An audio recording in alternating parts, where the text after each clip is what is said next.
Hi viewers, இன்னைக்கு வந்து சாம்பார் பொடியும் புளி சாதத்துக்கு ஃபைனலா வந்து ஒரு பொடி வந்து சேர்ப்பேன்.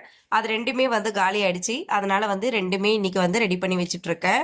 இப்போ அந்த புளி சாதத்துக்கு போடுற பொடி எப்படி செய்யுதுன்னு சொல்லிட்டு பார்க்கலாம் வாங்க. 2 டேபிள் ஸ்பூன் கடலைப்பருப்பு, 2 டேபிள் ஸ்பூன் உளுந்து, இது ரெண்டுமே வந்து நல்லா ரோஸ்ட் பண்ணி எடுத்துக்கலாம்.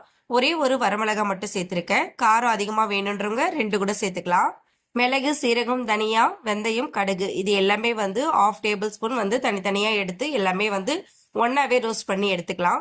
இது வந்து ரொம்ப சீக்கிரமா வந்து ரோஸ்ட் ஆயிடும். ஒரு 2 செகண்ட்லயே வந்து ரோஸ்ட் பண்ணி எடுத்துருங்க, இல்லைன்னா வந்து கருகி போயிடும். எல்லாத்தையும் நல்லா ரோஸ்ட் பண்ணி எடுத்ததுக்கு அப்புறமா ஆற வச்சுட்டு மிக்சி ஜார்ல போட்டு குறைப்பா அரைச்சி எடுத்துக்கலாம். இது எப்படி யூஸ் பண்ணலான்னு சொல்லிட்டு பார்க்கலாம். நம்ம வந்து புளி சாதம் எப்படி தாளிக்கிறோமோ அதே மாதிரி தாளிச்சு விட்டுட்டு நல்லா வந்து ட்ரை ஆனதுக்கு அப்புறமா வந்து ஃபைனலா வந்து ஒரு டேபிள் ஸ்பூன், அதாவது அந்த சாப்பாட்டுக்கு தகுந்த மாதிரி வந்து ஒரு டேபிள் ஸ்பூன் இல்ல 2 டேபிள் ஸ்பூன் அளவுக்கு வந்து இந்த பொடியை போட்டு நல்லா மிக்ஸ் பண்ணி எடுத்துருங்க. எடுத்துட்டு அதுக்கப்புறம் வந்து சாப்பாடோட கலக்கும் போது புளி சாதம் வந்து ரொம்ப டேஸ்டியா இருக்கும்.